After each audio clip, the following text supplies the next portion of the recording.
up, guys, and welcome back to the show. Wow, this is, for those of you guys on YouTube, I apologize for my appearance. But on that note, I talked a couple episodes ago about how I had kind of stopped doing these solo episodes because I was just building them up to need to be some absolute perfect, pristine piece of art that had this beautiful outline. And I was just thinking, I'd like to get back to doing solo episodes. And if that means occasionally just hitting record and talking about what's on my mind, I'm going to do that a bit more. I'm certainly going to be committing to some more episodes, some more solo episodes that are a little bit more, whatever, let's just say structured and stuff like that, like many early episodes were. And I'm pumped about that too, but I want to feel like, hey, dude, if you have something in your mind, just hit record and start talking. And so I want to talk a little bit about what my goals are now, how things have changed. I'm just going to talk off the top of my head, made like literally 3 notes, because I do feel very, very, I guess, proud of myself is the way I would say, very proud of, or very, just whatever. I'm very happy and content where I am right now.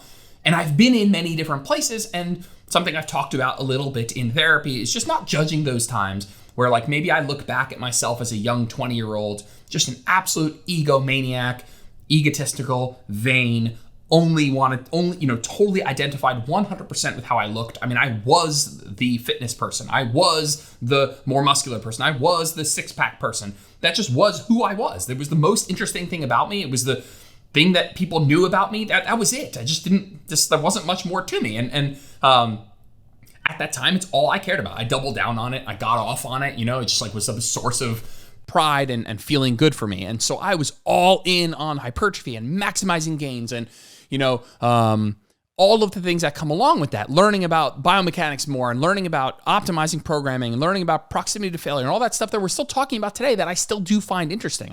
Listen, I'm wearing an N1 shirt right now. I'm going to another practical in September. I love learning more about the anatomy and biomechanics. I love learning about all this length and partial stuff. I'm still very much interested in the science of optimization, but I'm interested in the science of optimization because what I'm really interested in is optimizing my time and being most efficient with my time. And so like when people are talking about like, this lengthened partial where like people, whatever, you can get a bit, maybe there's training muscles at longer lengths is obviously good for hypertrophy. And maybe we can take that even further into, lengthened partial, intentional lengthened partials. Like a lot of people are interested in that because it's going to maximize their results.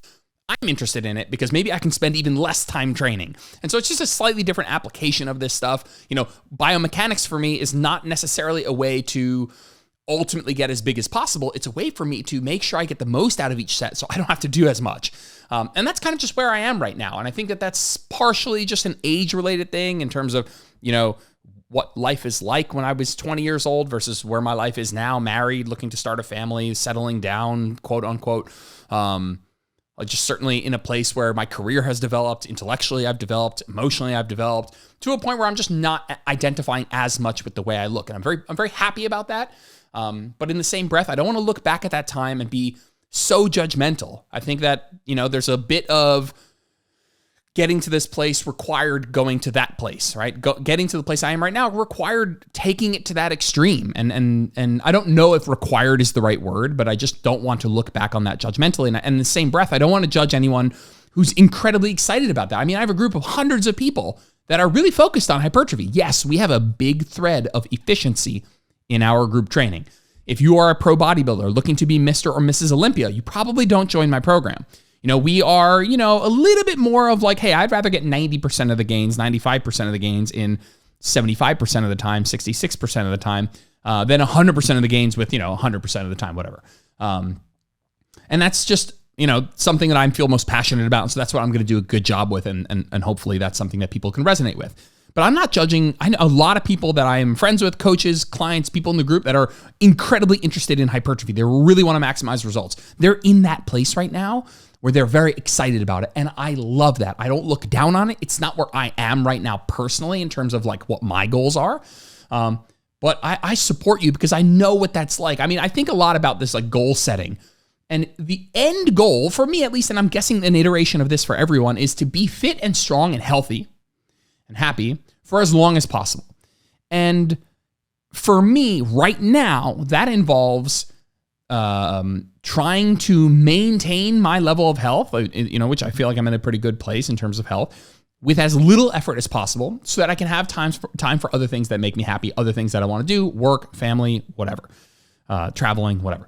And so right now that's where I'm at. But I also know that that there were times where the goals of taking things to the nth degree, learning about every single way to bias and line up every exercise for every different division of every muscle, like that there are times that I got so excited about that stuff. And that's really good. It was good to take some of those things to the extreme, and I'll continue to push myself to learn more.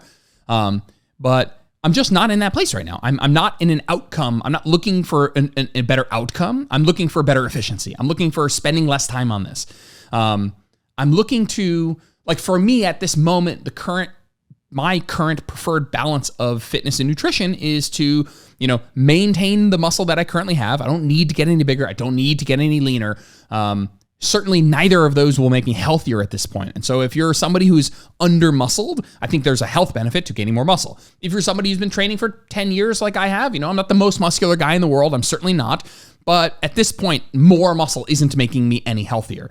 And I'm also not the leanest person in the world, but I'm lean enough where getting even leaner isn't improving my health in any way. And that can be confirmed via blood markers and just like a general understanding of things.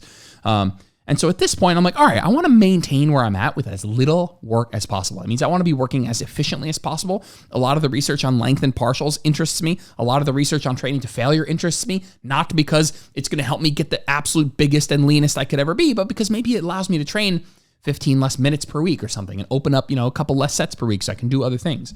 And so at the moment, my current goals are to be healthy as fuck, which means I'm training for strength and hypertrophy. I want to be strong. I want to be powerful. I want to have muscle. I think those are all good, important parts of being fit, high levels of physical health. I've also taken up, a high percentage of cardio compared to what I've done in the past. Ironically, I'm suffering at the moment with a little bit of shin splints, which I've been plagued by my entire athletic life. But I look forward to being more mature this time around and acknowledging what goes into load management, just not overdoing it like an idiot, like I did when I was, 15 through 23. And so right now I'm looking at an approach where I'm prioritizing a combination of cardio and weights. If you look at my training, it is every other day training where I do every other day weights and every other day cardio. Right now, I don't have any prescribed days off, which goes against the you need days off sort of mantra, but I'll explain in a second. And we can kind of circle back to, well, you have shin splints. Maybe you should be taking a day off. But what I'm doing is I'm training hypertrophy one day, then zone 2, hypertrophy, zone 2, hypertrophy, zone 5, hypertrophy. So it's just back and forth between hypertrophy and zone 2 with 1 day per week. Usually that's just me playing soccer. I'm just counting that as my zone 5 work. It's not necessarily as perfectly structured as like a zone 5 4-minute interval kind of session. But to me, that's my higher intensity cardio day. And I do think that on the whole, maybe I think I could have scaled up to that amount of cardio a little bit more gradually. I think I went from doing 10 years of not doing any intentional cardio to getting really excited about it. And I also think what I could be doing a little bit better in terms of avoiding the shin splint situation is just modifying or using different modalities. Right now I have the Peloton treadmill behind me. And I incline walk for all my zone 2. And I love incline walking. It's by far my favorite way to get zone 2 personally. But yeah, it's kind of, I think maybe it's an uninformed opinion, but it feels pathetic to get shin splints from a lot of incline walking. But nonetheless, here we are. And I do some intervals here and there. If soccer gets canceled, whatever, I do a little running.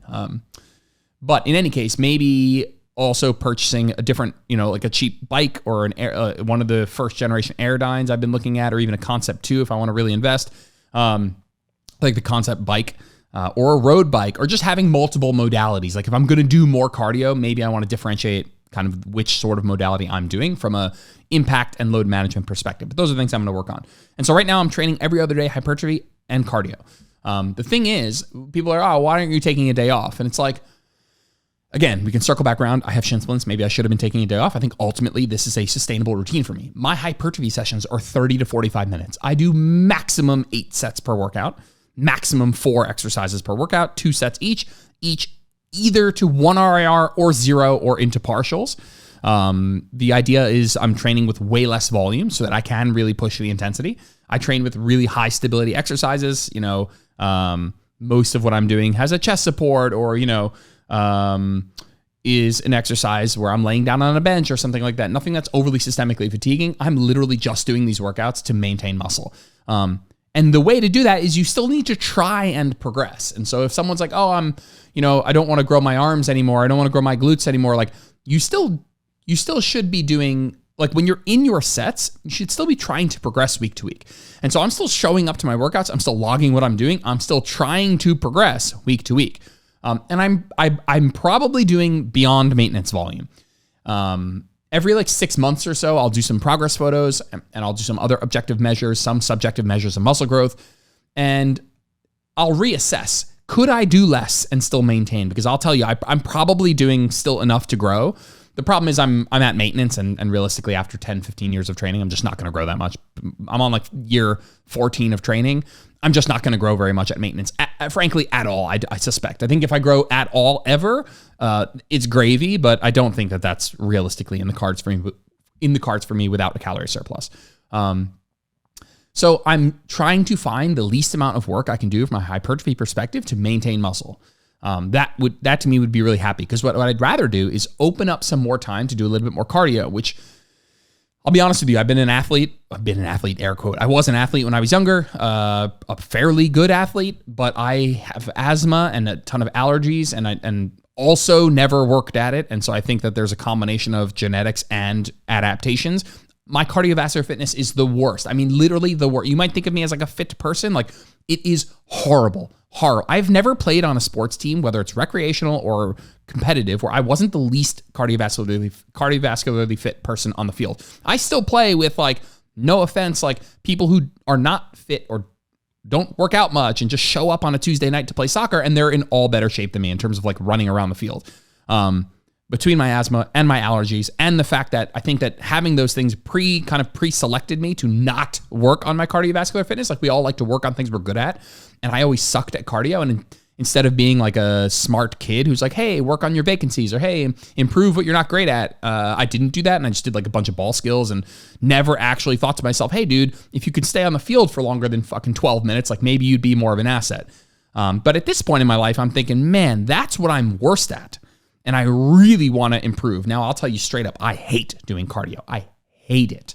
There are forms I like more than others. I think if I put a good TV show on, I can do an incline walk. It's not the end of the world. But man, the like friction I have to overcome to begin doing cardio session is much higher than doing weight training.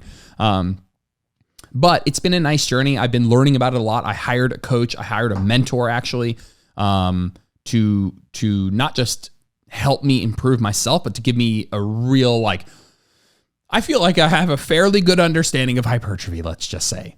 Not tooting my own horn, that's what I would say I know the most about of all the things I know anything about. Nutrition, general nutrition, and hypertrophy. I'd like to know just as much about cardiovascular fitness, cardiovascular health. And so that's what I've been learning right now. And part of learning that is doing it myself. And so that's really where I'm at. I want to spend as little time on hypertrophy as possible so that I can maintain my muscle, so I can make some extra room in my life for cardio, and so I can make some extra room in my life for other things. I mean, you know, it remains to be seen when Jenna and I will decide that we're going to like start actually trying to start a family. But man, my life is going to, like, I'm saying this knowing full well that I don't know full well how my life is going to change, but I'm not an idiot. Like, I know that my life is going to change drastically in terms of time allocation, time management. And I want to have a minimum effective dose of all of my fitness pursuits so I can be maximally there for my family, maximally there for my, to support my family financially with my work. And my fitness, it's not that it will come second, but I'll very much be in like an MEV sort of mentality. And that's kind of where I am right now. Cardiovascular fitness, I'd like to improve on. I think if I could keep the amount of muscle and strength I have now for the rest of my life and not gain one more gram of muscle, I would take that right now. With as little work as possible, I'd take that right now. My fitness pursuits outside of growing are just learning. And so I do enjoy training still, even though I know that the training is like just for the pursuit of maintenance, which sometimes makes it less fun. I still radically enjoy learning new things. And so I treat my training a lot like a playground where I'm trying to learn new things. And yeah, I do the same training week to week. And I'm still like, quote, trying to progress. I'm still on a program, but I'm certainly, excited about trying new things. And that, if I am ever at a crossroads between like, spend another 5 minutes doing this, other last exercise I had to do, or some other random thing I saw on Instagram or saw one of my friends do that I'd like to try, that's usually where I'll go with those last 5 minutes there.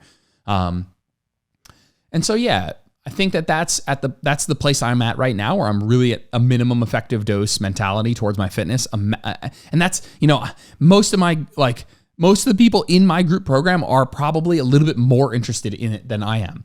And that's cool, because I've been there and it's fun. And it's, when we talk about setting goals, like setting goals can be everything from amazing to awful. It's about what goals you set for yourself, how much emotion you give it, and if you can assess what the ultimate greater goal is. And so if you're like, hey, I want to do a pull-up, it's like your pursuit of achieving the goal of doing a pull-up can be incredibly mentally healthy, because what that goal does is it keeps you in the game. It keeps you going into the gym. It keeps that habit. And that ultimately is the goal. I mean, the late, great, not late, but one of my favorite people, a big mentor of mine, Jordan Syatt, once said, maybe it was him and Mike Vacanti back in the day, that it's your goal as a coach to get your client to not quit today. Like, that's the goal. The goal is to get your client to not quit today. And me as my own client, let's say if I set a goal for myself, I want to do a pull-up, like the goal is for me to stay in the game, to not give up, to stay going to the gym, keep that habit. And so those goals, being in a bulk, I want to build muscle, being in a cut, I want to do this. Like, those goals are good insofar as they help you stay in the game and they help you remain enjoying the process. They're not helpful if they create this big dark cloud of consequence, where if you don't achieve this goal, all of a sudden it's not fun anymore and you don't enjoy it and you're feeling bad about yourself. And I see a lot of that. And so keep an eye on what your goal is. That goal should indirectly, or I guess directly, force you to accomplish what the main goal is, which is to stay in the game and to enjoy the process. You should be choosing goals in your health and fitness that allow you to enjoy the process so that you can continue doing this for the very, very long haul. Bulking and cutting, like, I'm not about it anymore. I just want to live my life at maintenance calories. That's where I am by far my happiest. Again, that comes for multiple reasons. One is I don't really feel like counting my macros or calories anymore, and I feel like I'm in a good spot where at this body weight and activity level, this, for me, is a relatively intuitive body weight. And I mean that in the real meaning of the word intuitive, meaning, if I right now I'm 194. At the end of my last cut, I was shredded. I was 179. I was 15 pounds lighter. And before that cut, I was 212. Lost like 32 pounds. And 179, 212, neither of those are intuitive. They both take a ton of effort to maintain. One was my leanest body. That takes a ton of effort and low quality of life. 212, I know that it sounds like bulking is all easy, but at that body weight, the amount of calories I was eating was just not fun. I didn't feel great. So finding a place where, hey, after 10 years of tracking, after 10 years of kind of being in this, which, by the way, it might not take nearly that long, but that's just like where I was. I found a place where I could slowly get out of tracking, and it wasn't perfect. And there were days I ate more than I wanted to and days where I ate less than I wanted to. There still are days like that. But on the whole, over weeks and months, 6 months, a year, I can relatively maintain between 190 and 195. And I say easily, not in the sense that it takes no work, but in the sense that it takes an amount of work that I can like subconsciously rationalize on a day-to-day basis. That doesn't like actually kind of dig at me on a daily basis. So personally, that's where I'm at. But if bulking and cutting, I know for Jenna, I'm not going to speak for her, but for Jenna, what I'm doing wouldn't be so much fun for her, because the idea that she wouldn't be making progress, gains, might make it less fun for her. And I totally get that. Oh my God, I've had to wrestle with that. There are days where I'm like, maybe I should bulk. Maybe this would be more fun if I was gaining.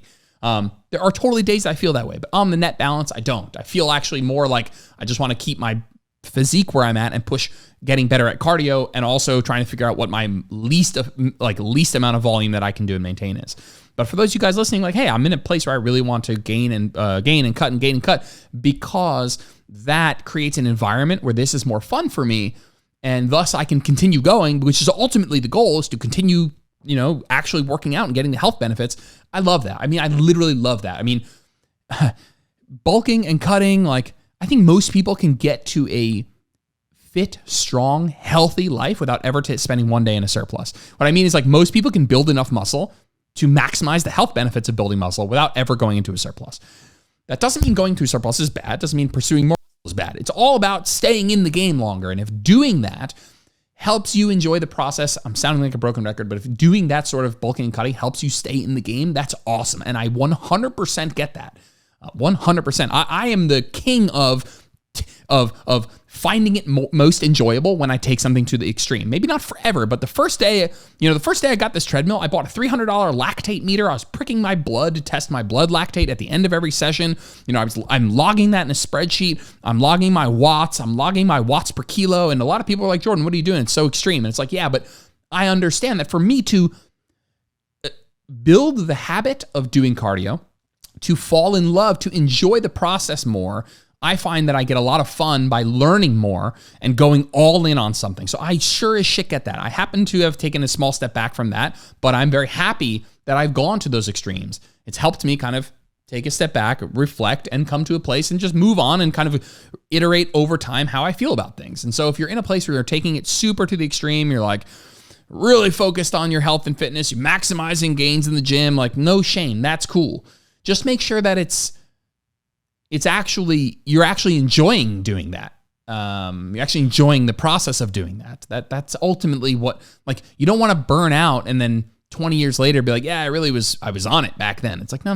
Like 20 years from now, you should still be doing this. Like the whole point is to enjoy the process so that you can stay fit, strong, healthy, have a good relationship, or be physically autonomous for as long as possible. So we'll get to, I guess I can rant on that another time. Anything else that I wanted to go through?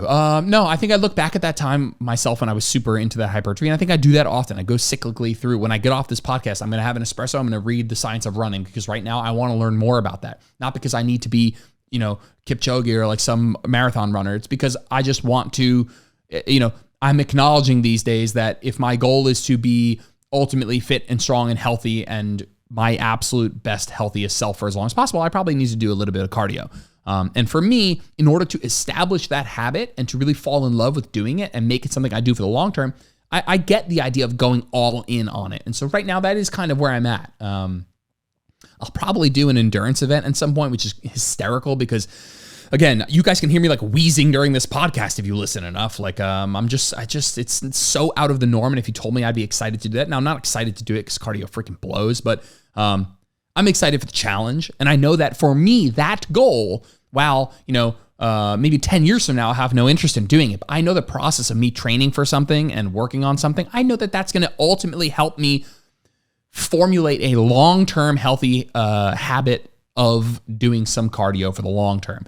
And so I acknowledge that. I just happen to not be there right now with hypertrophy. I'm more in a minimum effective dose. I'm still very much interested in the science of, training to failure. How much volume should we do? Like training in a more lengthened position with lengthened partials and certain intensity techniques. Like I love all that stuff. It's just funny because I'm no longer in the situation of like, oh, this is going to get me better gains. I'm in the situation of like, well, maybe I can get away with doing 2 sets if, I train in a little bit more lengthened position. I go closer to failure, et cetera. So anyway, appreciate you guys listening. I'm going to do some of the more of these little more informal sessions here. If I feel like I get the urge to chat, I'll hop on here. So I appreciate you guys listening. If you enjoy these, shoot me a message. Say, hey, I've been enjoying your solo episodes. Really great. Definitely something I hope to be doing more. I was going to say this year, but it's kind of, exactly halfway through the year. So I guess for the rest of this year. All right. Talk to you guys soon.